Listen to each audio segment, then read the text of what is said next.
Welcome back to the channel. So for today's video, I'm going to be filming an 8th gen SI Coupe, which has a K20 K24 Frank motor.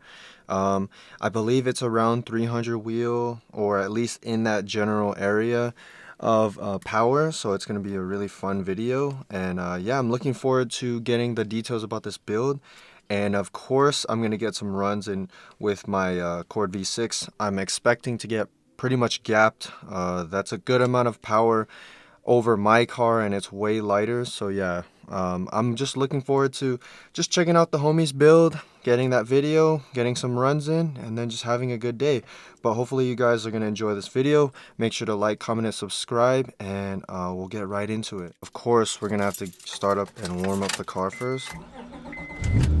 I got some comments from some random commenters saying there's no need to warm it up. It's a piece of shit Honda, and I'm like, boy, it doesn't matter what kind of car you have. You probably should let it warm up, unless it's like a freaking electric vehicle. But yeah, anyways, we're gonna get straight into this video. My name is Josh. This is my 2006 FG2. Well, I've always been into Hondas ever since I was younger, and I wanted actually an FA5.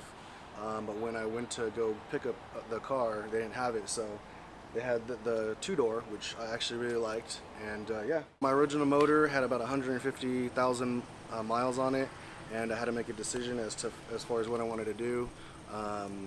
We went with the K24 A2 bottom end and kept the K20 head, because that combination obviously puts down some good numbers, and yeah, I'm super happy with it. We did the K24 A2 CSS block. It was machined, honed for the Wiseco 87.5 pistons, the compression's 12.5, and we went with the Manly turbo tough rods, polished crankshaft. I have the ATI K24 street dampener down there, ARP head studs, modified tensioner, CRV post mount, new OEM idler pulley and tensioner pulley. King bearings is on this thing. You had to go with the Type S oil pump ported. As far as the head, it's machined SuperTech valve springs and retainers. The valve job was also done on that. For injectors, I went with the FIC 1000 cc injectors, and it has drag cartel 3.2 cams in there.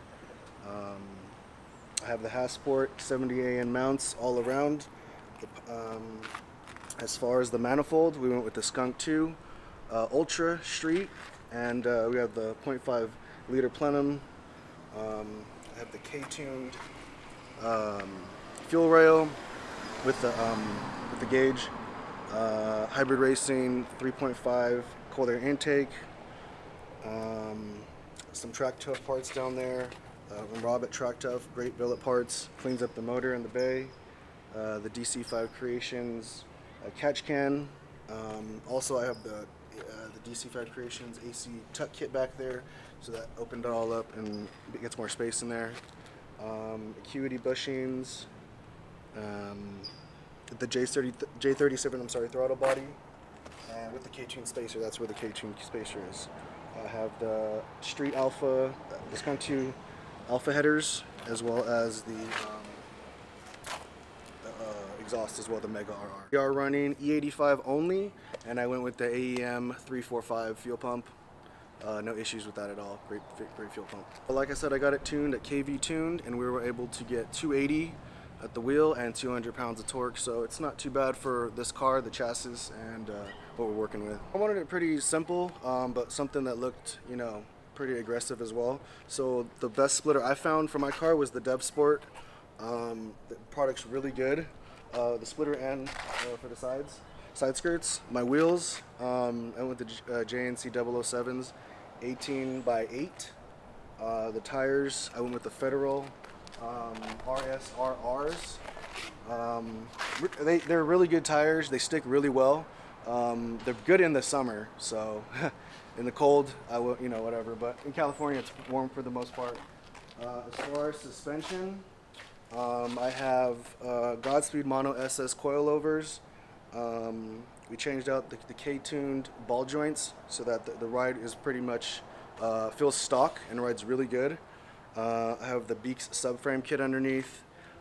True Heart rear camber arms, and I have the Megan Racing front tie bar, as well as the Tanabe up in the engine, just to keep everything tight, and so it handles pretty good too. Kept it pretty simple. I went with Alpine double din because I wanted a touchscreen. Upgrade that. I run the Honda Flash Pro.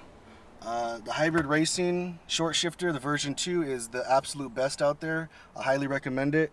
The smoothest, cleanest shifting you can get.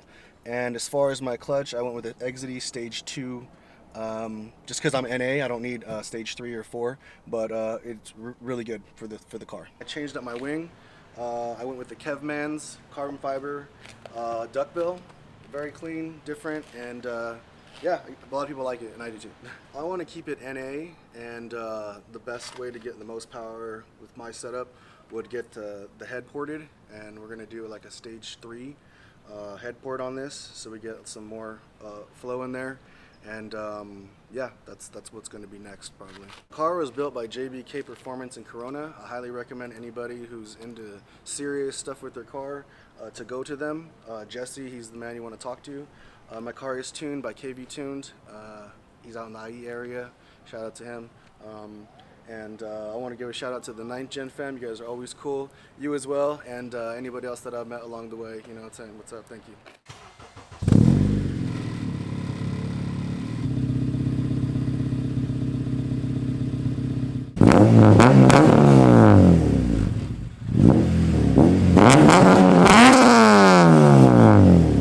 So I'm gonna be riding along in the K20, K24 SI. This is my first time being in one. I have been in a few K20 Franks, the RSX though. So probably similar experience, but I'm still looking forward to this.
So we're gonna do some runs.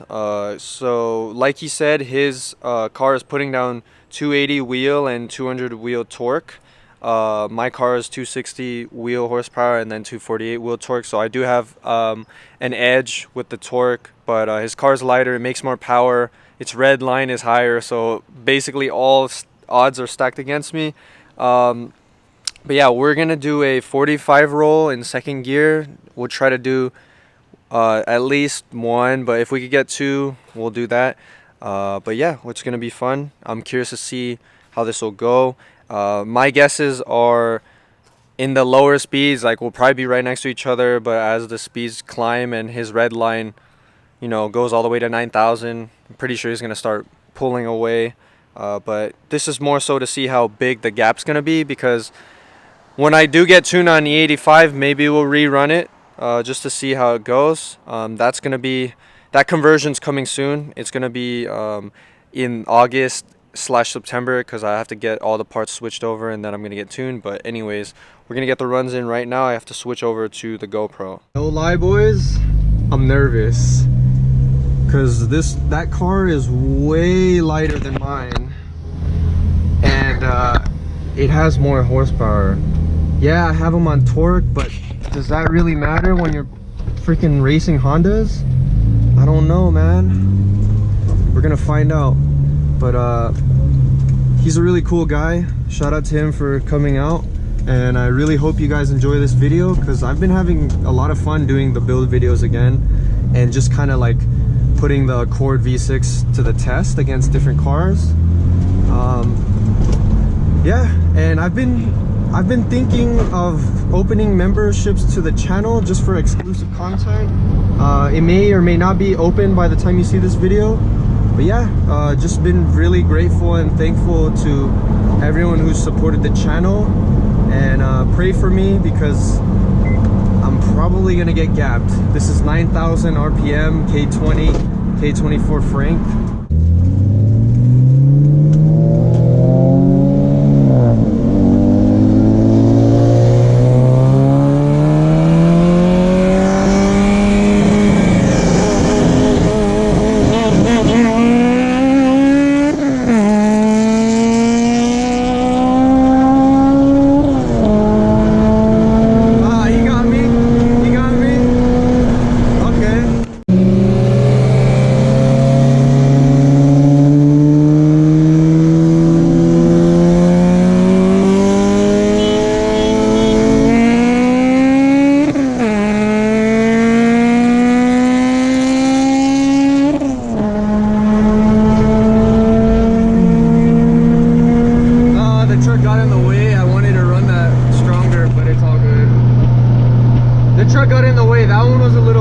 I think that's it for the video. I hope you guys enjoyed it. This was the K20 K24 FG2. It's a great build. When we get dyno tuned on E, I'll run him again. I think I'll be able to beat him, but I'm not super sure to be honest. But yeah, hopefully you liked the video. Don't forget to like, comment, subscribe, and share it with other homies of yours. And I'll see you in the next upload.